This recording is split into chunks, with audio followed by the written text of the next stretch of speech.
Hello everyone! Good morning uli. Papunta na naman tayong work. Time check natin 9:14 AM. Magandang araw ngayon. Wala masyadong ulap. Sana hindi umulan kasi nakamotor tayo. Ito ikikwento ko ngayon kung paano ako napadpad sa pagmomotor. Sa nabanggit ko sa aking previous video na ikikwento ko kung paano ako nag-end up sa PCX. So nag-umpisa ito nung umakyat na yung presyo ng diesel. Kasi dati ang presyo ng diesel ay umakyat o pumalo sa 130 pesos per liter. Oh, no. Nung panahon na nag-iisip ako ng pwede kong ipalit sa sasakyan as an alternative for commuting to work, may mga nakita kong option ng electric. So nagtingin-tingin ako ng mga brands.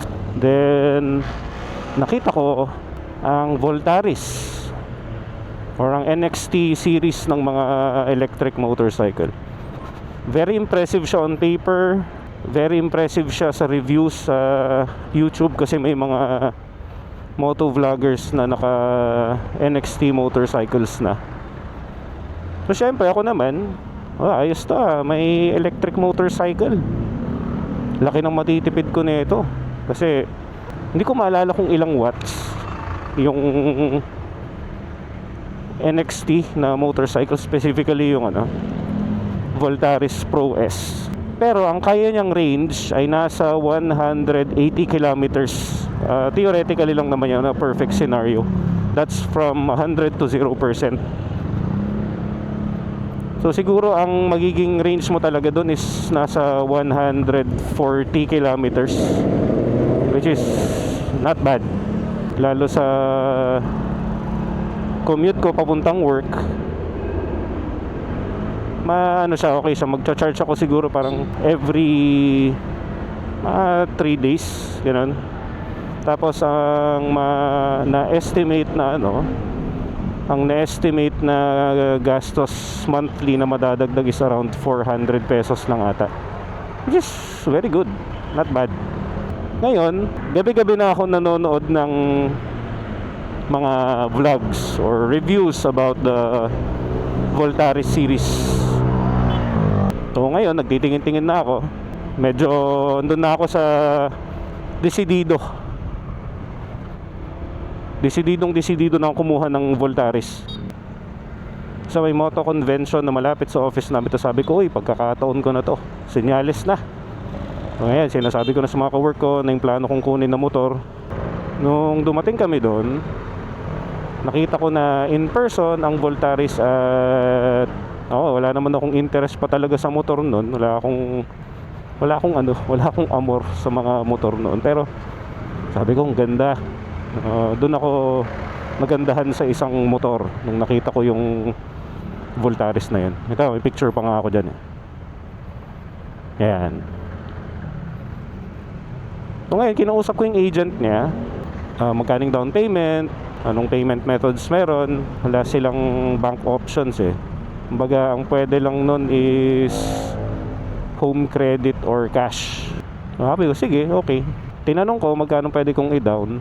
Sabi nila, basta kung ano yung kaya mong i-down doon na which is enough para kasi magiging parang cash yung labas kasi nung motor.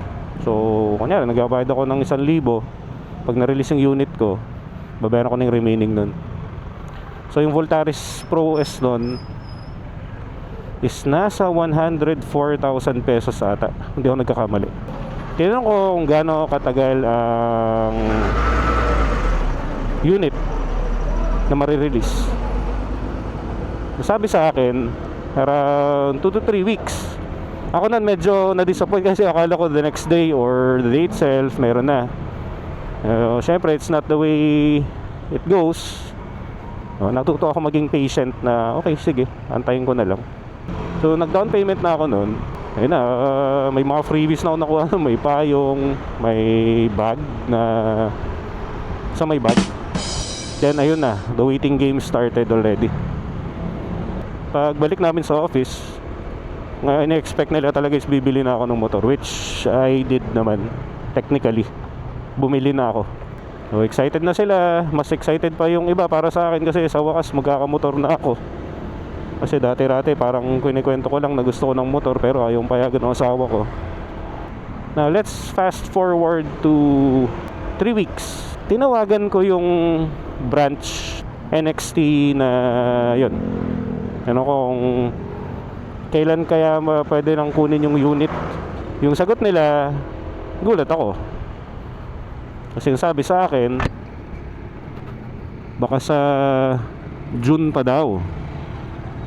Bumili ako, nag-down ako noon, mga parang last week na ng March yun. So parang nakaka-disappoint. Ngayon sabi ko sa kanila, akala ko ba 2 to 3 weeks ka ako? Sabi nung ayun wala daw silang sinabing 2 to 3 weeks, ang sabi daw nila 2 to 3 months. Medyo malayo ata yung tunog ng weeks doon sa months. Ngayon, inausap ko, sabi ko, teka lang, akala ko ba 2 to 3 weeks lang? Sabi nila, wala po kami sinabing ganun sa inyo, sir. Ang sabi po namin talaga is 2 to 3 months po.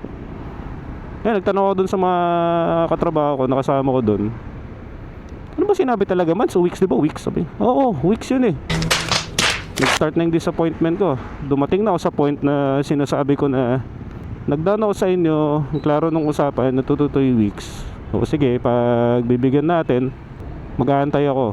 Okay, so sige, sabi nila, they'll do their best daw na may labas before July. April na nun, kailangan ko na magmotor kasi nga ang mahal na nung diesel. So sige, pinalampas ko na. Okay, hintay uli ako ng 1 linggo. Tanong, status po. So sabi, wala pa. Parang hindi pa sure sa date pero itatry daw yung June. Ngayon, sinabihan ko sila kako. Kaya ako nag-down sa inyo kasi nag-expect na akong may makukuha akong motor. Tapos titipid na ako sa pang diesel ko kasi sinabi ko naman sa inyo noon na mahal ang binabayaran ko sa diesel ko. So sabi ko, kung ganyan din lang, i-refund nyo na lang yung pera ko. Out of the blue, pumayag na sila agad na i-refund yung pera ko. So that means aminado talaga silang hindi nila kaya ma-fulfill yung order ko. Nag-file na ako ng refund. So na-provide naman nila yung refund a week after nung nag-request ako, which is okay na rin. Hindi naman sila mahirap kausap. May pending na akong refund dahil dun sa down payment ko. So ngayon, sabi ko dun sa ka-work ko, kailangan ko na ata talagang kailangan magtingin ng ibang motor na i-cross out ko na tong Voltaris. So, supportive naman yung friend ko. Yung sabi ko sa kanya, naalala ko, tulungan mo ako maghanap ng motor na bagay sa height ko. Kasi sa mga nakakilala sa akin, alam nyo naman, maliit lang akong tao. 5'4" lang kasi ako. Tapos wala akong experience sa motor. So tumulong siya. Halos lahat ng mga pinoint out niya sa akin ay mga scooter. Yung mga NMAX, mga PCX. So dumating pa dun sa Fortress ng Bristol ata yun. Tapos may CF Moto pa, yung 150SC. Basta ang dami, yung mga talagang babagay sa height ko. Yung mababa lang yung seat height niya. Sabi ko sa kanya, ang first choice ko talaga is yung PCX.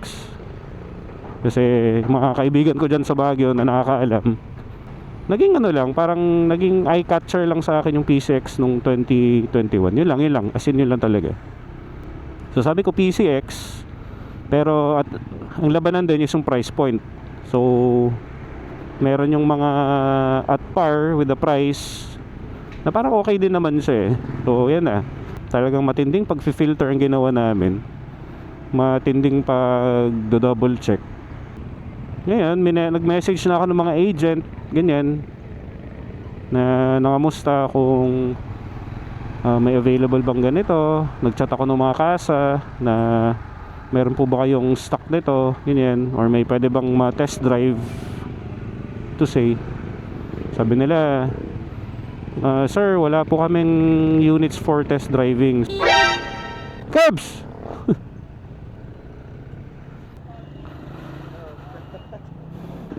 Ito, bili kayo dito sa AKK Dried Fish. Ito yung pogi may-ari. Okay, pre. Stopover lang tayo sa bahay ng tropa. Kung gusto yung mga dried fish, yan, mga daing. Yan, sarap yung benta nila dun. Okay, balik na tayo. Nagtingin ako ng Zontes.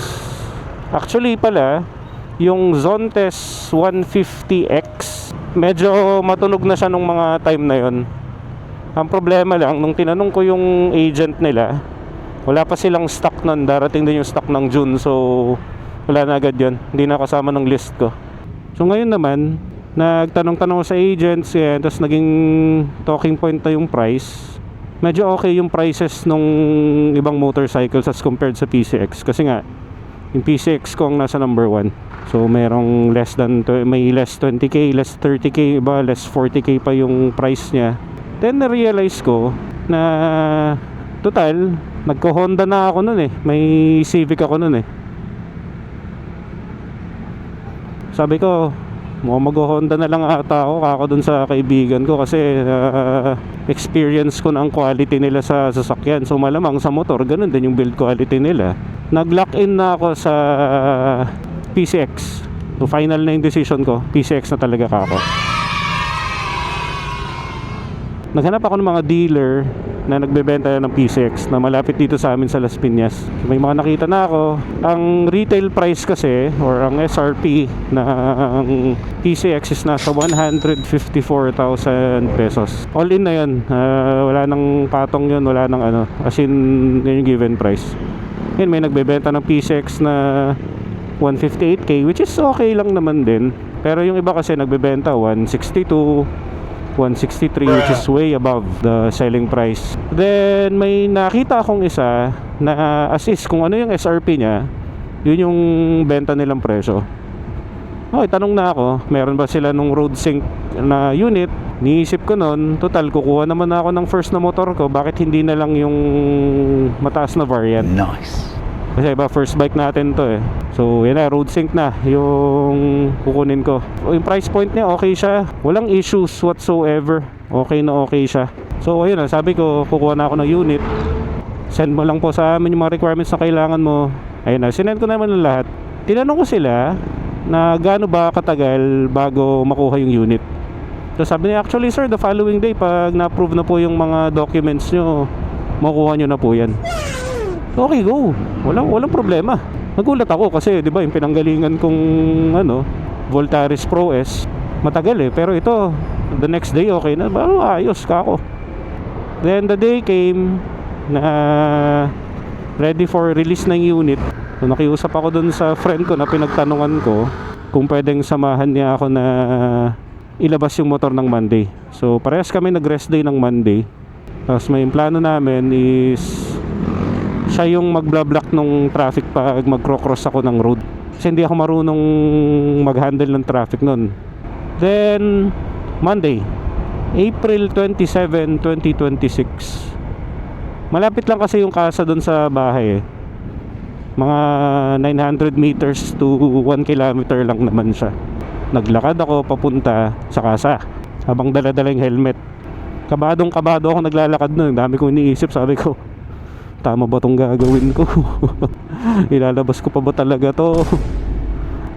Parang matras na ako eh. Kaso bayaran ko na eh. Tapos niisip ko pa, pwede ko pa bang ipa-refund yun kahit nailabas na yung unit, ganun.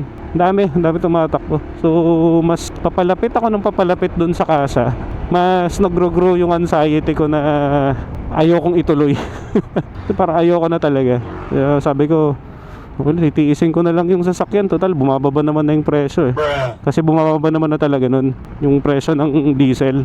Hindi ko pa rin tinuloy ko pa rin maglakad papunta ron. Tapos ayun na, pagdating ko ng casa, nakita ko ng unit. Yun yung literal na yung may in love ka eh. Yung love at first sight. Elegant niyang tignan. Tapos niisip ko na magiging akin na to. Mga ganun na mindset. Nandun yung excitement ko at yung kaba, pero nandun yung happiness na feeling. Sabi ko, sa wakas to na, magiging motorcycle rider na ako. time na para magpirmahan ng papeles at ilabas na ang motor. Siyempre picture. Ito, nakita dyan sa pictures na yan yung kasiyahan ko na kabado. Halata dyan sa mukhang kabado yung maglalabas ng motor. Time na para umuwi. Ang plan is bago kami umuwi, magpapagas na ako dun sa gasoline station na nandun sa amin, sa may harap ng subdivision. Pag upo ko sa motor, syempre sa start ko na yun, yun yung pinaka nakakakabang pag start ko ng sasakyan in my whole life. Kasi hindi iba magdadrive kundi ako yung magdadrive. So ayan na, nung tatawid na kami, nakaupo na ako sa motor, nakahintay na yung kaibigan ko nun. Ready na siyang i-block yung traffic para padaanin ako. Kinakausap niya ako nun eh. Siyempre sa sobrang ayokong i-drive yung motor kasi kinakabahan ako, may mga sinasabi siya. Tapos ako naman siyempre nag-shutdown yung hearing senses ko nga kasi mas nangingibabaw yung panic ko. Tatanggalin ko yung helmet ko, bababa ko motorsiklo, tapos lalapitan ko siya. Ano yung sabi mo? Hindi sir, ano lang, yung helmet mo masyadong mataas yung sa may chin. Ay, yun ba? Sige. Tapos, ano sir, ready ka na ba? Sabi ko, wala na tayong choice. Dito na ako. Then, ayan na. Unang sakay at unang takbo. Yun yung isa sa pinaka nakakakabang parte ng buhay ko sa pagmamaneho at sa kalsada. Patawid na kami kasi nasa opposite side ng road ang tatawiran eh. Magpapa-left kami. No choice, mag-cross kami ng traffic. Naharangan na niya, tapos nag-give way na sa akin. Then ayan, alala ko yung ginawa ko noon, nakatingin lang ako sa harap. Hindi ako tumingin sa pupuntahan ko. Yung liko ko, syempre naninigas yung mga braso ko. So kita sa akin yung kaba at nervyos nun. Nung nailiko ko na, padiretso na kami, yan, dire-diretso na kami sa may South Mall. Mag-U-turn kami doon kasi yung Uni Oil doon is yung malapit sa subdivision namin na gasolinahan. Nung mag-U-turn na, as in U-turn talaga, ang laki nung kinain ko doon sa kalsada nun. Ang laki nung kinain ko nung kumakabig ako. Ultimo yung enforcer tumabi. Tapos nung naitawid na, ayan na, mag-aantay na siya sa may gasolinahan. Tapos nung saktong pagbaba ko ng motor, tanggal ko ng helmet, nginig yung kamay ko. Grabe yung nginig ng kamay ko. Basta iba. Ibang iba yung kaba ko nun. Sobra talaga yun. Sabi ko magpapagas. Sabi nung gasoline attendant doon, sir, wala po kaming stock. Oh hell no! Walang stock. Okay. So, mas umakyat na naman yung anxiety ko kasi yung pinakamalapit na gasolinahan sa amin is mga 3 kilometers away. Hindi ko kaya nung time na yon kasi medyo tanghali na nung time na yun eh. Kasi ang daming sasakyan. Pero kailangan ko ng pagasan yung motor. Wala kaming choice nun kasi 1 litro lang yung kinarga nila dun sa kasa. Sabi ko dun sa kasama ko, tara doon muna tayo sa subdivision, gagamayin ko muna tong motor. Kakabisaduhin ko lang lumiko para hindi ako mahirapan mamaya pag nagpagas tayo kako. Pagdating ng subdivision, practice, yung mga U-turn yan, practice, yung mga liko, practice. Mabagil ako magpatakbo nun. Eh syempre, hindi ko kaya ang mabilis pa. Hindi ko kaya yung mga 25 patas, ang kaya ko lang nun 15 to 20 lang. Kaya na yun na, moment of truth. Lalabas kami ng subdivision, pupunta kami ng gasolinahan para ipa-full tank tong motor. On the way na kami sa gasolinahan, sa Shell, ang daming sasakyan sa kalsada. As in traffic talaga. Na overwhelm ako nun. Sobrang kaba ko nun. Kasi yung paningin ko doon sa traffic noon, mga lahat ng sasakyan magkakadikit, hindi ako maka-identify ng space na pwedeng pagdaanan. So ang ginagawa ko nun is pumipila ako talaga sa likod ng mga sasakyan sa traffic under the intense heat of the sun. Yung kasama ko din naman kasi nakakasingit-singit lang siya eh, tapos lumilingon-lingon siya, akala niya makasabay ako pero hindi ko kaya. Hindi ko pinipilit kasi hindi ko kaya. Hanggang sa dumating kami sa gasoline station, ayun na, pinagasan na namin. Tapos hindi ko alam kung nagbibiro siya nung time na yon. Sabi niya, paano ba yan sir? May lunch kami nung family nila misis, sabi niya. Kaya mo naman na siguro pabalik. Sabi ko, nagbibiro ka ba? Samahan mo hanggang makauwi ako.